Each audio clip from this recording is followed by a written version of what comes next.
Bonjour les amis, bienvenue à notre émission La Bible pratico-pratique. C'est toujours un réel plaisir de partager avec vous la parole, cette parole qui peut être vécue dans le quotidien et qui change des vies, qui transforme des vies. Amen. Aujourd'hui, je vais poser à quelqu'un la question, est-ce que finalement tu as fait un choix par rapport à l'émission précédente où il y avait deux camps, la droite et la gauche. Et aujourd'hui, est-ce que tu as pu réfléchir pour faire un choix? Aujourd'hui, je vais lire pour vous dans Malachie, chapitre 3, verset 13 jusqu'au verset 18. En fait, pour mettre dans un contexte, c'est que Dieu parlait à son peuple à travers des prophètes. Mais on peut dire que Malachie est le dernier des grands prophètes qui parlaient au nom de Dieu. Et il y a eu une période d'environ 400 ans où il n'y avait plus de prophètes. Donc il y avait un silence, on pourrait dire un silence de Dieu. Et par la suite, on sait qu'il y avait Jean-Baptiste qui était venu annoncer la venue du Messie. Et Jésus était venu. Donc on le sait tous. Donc aujourd'hui, je vais lire pour vous. Vos paroles sont rudes contre moi. Donc c'est Dieu qui parle concernant son peuple. Vos paroles sont rudes contre moi, dit l'Éternel, et vous dites, qu'avons-nous dit contre toi? Et Dieu de répondre, vous avez dit, c'est en vain que l'on sert Dieu. Qu'avons-nous gagné à observer ses préceptes et à marcher avec tristesse à cause de l'Éternel des armées? Maintenant, nous estimons heureux les hautains. Oui, les méchants prospèrent, oui, ils tentent Dieu et ils échappent. Alors, ceux qui craignent l'Éternel se parlèrent l'un à l'autre. L'Éternel fut attentif et il écoute. Et un livre de souvenirs fut écrit devant lui pour ceux qui craignent l'Éternel et qui honorent son nom. Ils seront à moi, dit l'Éternel des armées. Ils m'appartiendront au jour que je prépare. J'aurai compassion d'eux, comme un homme a compassion de son fils qui le sert. Et vous verrez de nouveau la différence entre le juste et le méchant, entre celui qui sert Dieu et celui qui ne le sert pas.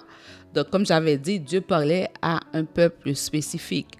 Mais comme vous le saviez, car Dieu a tant aimé le monde qu'il a envoyé son Fils unique afin que quiconque croit ne périsse point, mais qu'il ait la vie éternelle. Donc, Dieu a envoyé Jésus comme le sauveur de l'humanité. Il ne voudrait pas juste avoir un peuple, parce que c'est lui qui a tout créé. Donc, il a voulu sauver l'humanité entière. Et c'est pour ça que ça prenait un sauveur. Et ce sauveur, c'est son Fils bien-aimé en la personne de Jésus-Christ. Et c'est pour ça, aujourd'hui, cette parole s'applique à nous. Parce que dans l'Apocalypse, comme j'avais lu précédemment, il va y avoir des livres ouverts. Livres de vie, livres de jugement. Donc on voit Dieu parle d'un livre où tous nos actes vont être inscrits dans ce livre-là. Donc c'est juste pour dire que Dieu est au courant de tout ce qui se passe. On voit son peuple qui était un peu découragé parce qu'il voyait qu'il faisait tout, très attention, honorait Dieu, mais il voyait les méchants, les hautains, ceux qui rejetaient Dieu, leur vie semblait aller mieux qu'eux. Mais pourtant, c'est une illusion, comme je dis souvent, parce qu'on dit que leur fin arrive vite, subitement. Donc, ils n'ont pas part à la vie éternelle. Donc, vous allez voir, je vais lire pour vous dans Jean 14, le verset 1er jusqu'au verset 3. Jésus a fait une promesse. Il a fait une promesse à ses disciples. Et il a aussi donné une mission aux disciples d'aller partout le monde, de prêcher la bonne nouvelle. Et alors viendra la fin. Donc, à ceux qui vont croire en cette bonne nouvelle, ils vont être aussi sauvés. Et cette promesse est aussi pour eux qui auront cru en ses disciples. Que votre cœur ne se trouble point. Croyez en Dieu et croyez en moi. Il y a plusieurs demeures dans la maison de mon Père. Si cela n'était pas, je vous l'aurais dit. je vais vous préparer une place. Et lorsque je m'en serai allé et que je vous aurai préparé une place, je vous reviendrai et je vous prendrai avec moi afin que là où je suis, vous y soyez aussi. Donc, j'avais dit aussi dans une émission précédente que cette terre qu'on chérit tant va disparaître. Il va y avoir une nouvelle terre où les enfants de Dieu vont vivre avec lui éternellement. Donc, c'est le tabernacle, la présence de Dieu. On va vivre dans la présence de Dieu comme était son plan depuis la création dans le jardin d'Éden. Donc, on a vu que Jésus est allé préparer une place. Mais c'est pour qui? Pour ceux qui auront fait la volonté de Dieu. Pour ceux qui n'ont pas rejeté Dieu. Ce n'est pas pour les méchants. Ce n'est pas pour les méchants, ce n'est pas pour les hautains. Les hautains, ce sont les orgueilleux, ce sont ceux qui disent « Je peux vivre ma vie sans Dieu. » Et qui a donné cette vie? C'est Dieu. Mais ils pensent que leur vie leur appartient. Donc, ils peuvent vivre sans celui qui a donné la vie, sans celui qui peut protéger la vie. Et à ce moment, ils rejettent Dieu. Donc, ils rejettent Jésus-Christ. Donc, comment on peut rejeter Jésus et on pense qu'on va s'échapper de la fin? Comme j'avais dit, il va y avoir une fin pour Satan et ses démons. Il va être jeté dans la géhenne avec tous ceux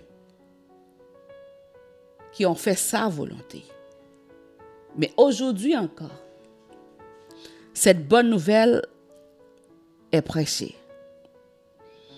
C'est une opportunité, c'est une occasion de faire encore un choix. Finalement, là tu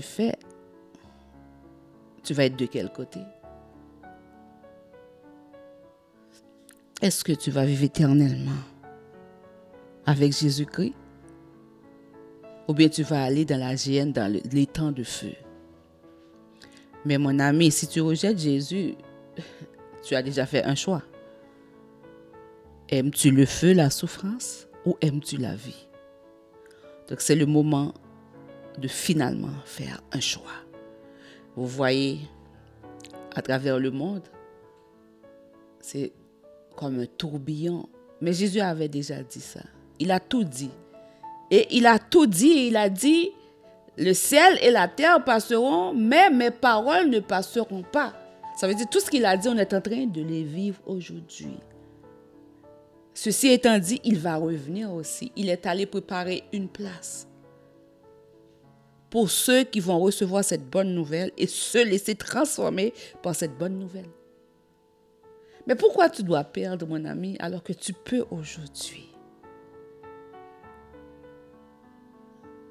Viens donc faire un pas. Choisis Jésus. Et là où il sera, tu y seras aussi. Ce ne sera pas dans la géhenne. Ce ne sera pas dans l'étang de feu. Ce sera dans la félicité, en présence de Dieu. Là où il n'y aura plus de douleur, de souffrance, de guerre, d'injustice, de maladie. Où tu vas vivre vraiment la vraie vie. La seule qu'on peut trouver seulement en Jésus-Christ. Que Dieu te bénisse. À la prochaine. Dans le prochain épisode de la Bible pratico-pratique. Si tu es une personne, peu importe ton sexe, peu importe ta nationalité, peu importe ta couleur de peau, peu importe ta mentalité, peu importe ta culture, tu as besoin d'un sauveur. Et ce sauveur s'appelle Jésus-Christ. Le tourbillon dans ce monde, c'est un signe pour pousser quelqu'un à faire un choix maintenant.